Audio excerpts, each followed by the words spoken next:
In the next few days, SpaceX, Elon Musk's rocket company, is expected to go public in the biggest IPO the stock market has ever seen. It's coming to the market at around $135 a share, raising roughly $75 billion at a valuation of $1.75 trillion. That's more than triple the largest IPO on record in the United States, and it would instantly make SpaceX one of the largest companies in the country, bigger than Tesla. It will trade on the NASDAQ under the ticker SPCX. I'm Justin Kuntz, Certified Financial Planner and Managing Director at Pacific Wealth Management in San Diego.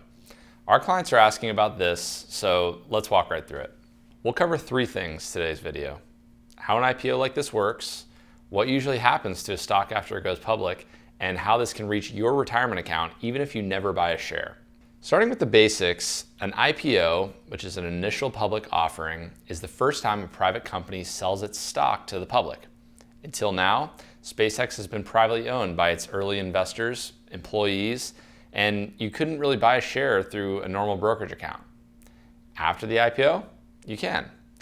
But SpaceX isn't selling all of its shares up front. It's selling only a small slice, around 5% of the company. And the other 95% stays with the existing owners. Elon Musk keeps control. He holds about 42% of the shares, and through a special class of stock, about 82% of the voting power. Those existing owners also can't sell right away. After an IPO, insiders are usually restricted from selling for 90 to 180 days, a window called the lockup. That detail matters later on when we'll look at what happens to the price at that stage. A newly public stock often pops on the first day of trading.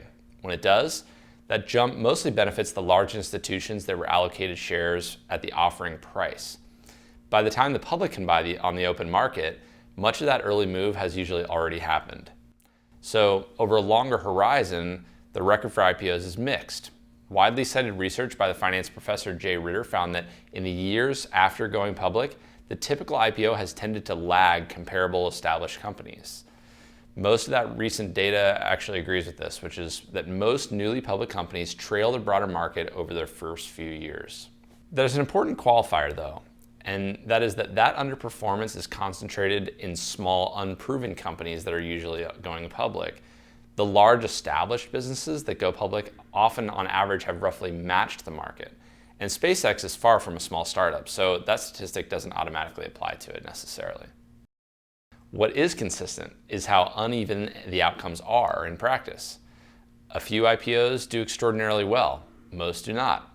The average return hides an enormous gap between the rare winners and everything else out there. Then there's the lockup. When it expires, roughly 3 to 6 months after the IPO, insiders and early investors can finally sell their shares. That adds up to a wave of new shares to the market and can pressure the price downward. It's one of the most predictable timing points in a new stock's early life. One more piece of context. This IPO is arriving in an expensive AI-driven market at a time when many analysts are debating whether stocks are near their peak. So you may be thinking you'll never buy SpaceX yourself, so none of this touches you, but there are two ways it can land in your retirement account whether you like it or not. The first is within the funds that you may already own. Several large mutual funds have held SpaceX privately for years now. The Fidelity Contra Fund, one of the biggest actively managed funds in the country, holds SpaceX at roughly 5% of the fund. And Fidelity funds together hold most of the publicly disclosed SpaceX stakes.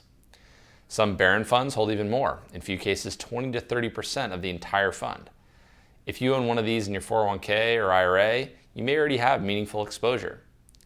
The IPO doesn't create that exposure, it just turns a private, hard-to-value stake into a public stock with daily price movement. The second way is index funds and target date funds. An index fund automatically owns whatever is in a particular list of stocks, the S&P 500, NASDAQ 100, and so on. And when a company is added to one of those lists, every fund tracking it has to buy that stock automatically. Normally, a company has to trade publicly for a while and then meet certain standards before it qualifies.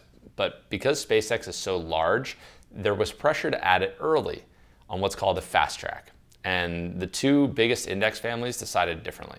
The S&P 500, which is probably the largest single held index within retirement accounts, declined to fast track it.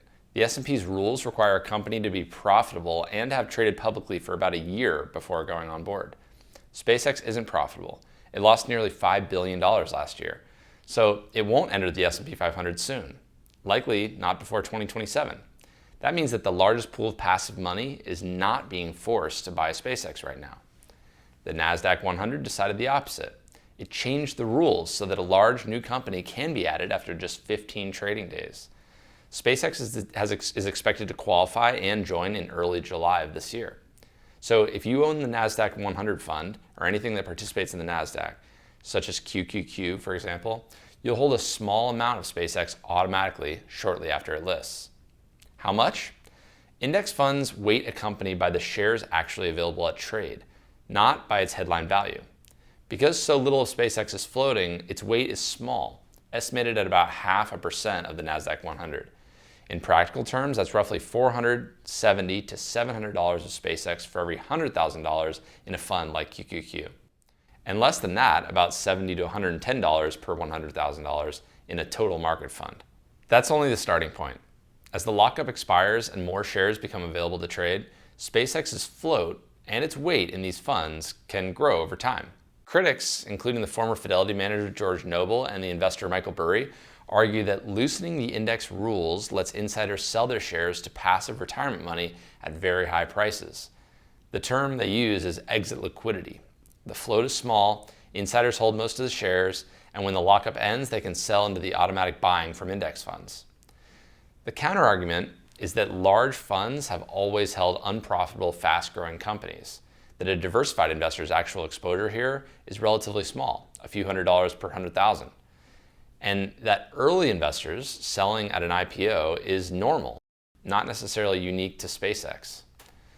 The point isn't to decide who's right, it's to understand the mechanics. So the term doesn't intimidate you and you can judge on your own accounts clearly. So the most useful next step is simply to know what you own.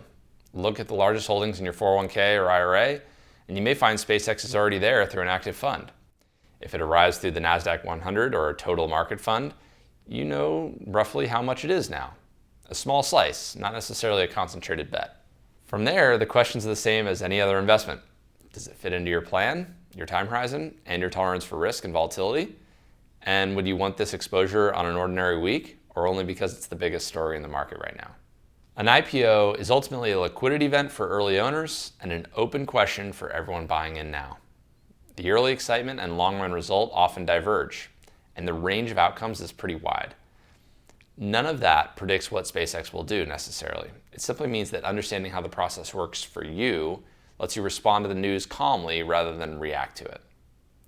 I'm Justin Kuntz, a certified financial planner and managing director at Pacific Wealth Management, right here in San Diego, California. We're a fee-based fiduciary firm, legally required to act in your best interest, not in the interest of any product, commission, or outcome that benefits us. Sometimes a major market event is a good reason to review your allocation, your concentration in a particular stock, and your risk. You can't know which from a headline or a video, only from your actual accounts and your actual plan. So if you'd like to see how an event like the SpaceX IPO affects your specific portfolio, what you own, where your exposure is, and how it fits into the big picture, reach out through the link in the description below, and we'll review your numbers together. And you'll come away with a clearer picture of where you stand and how you're going to end up later on. Thanks for watching. We'll see you in the next video.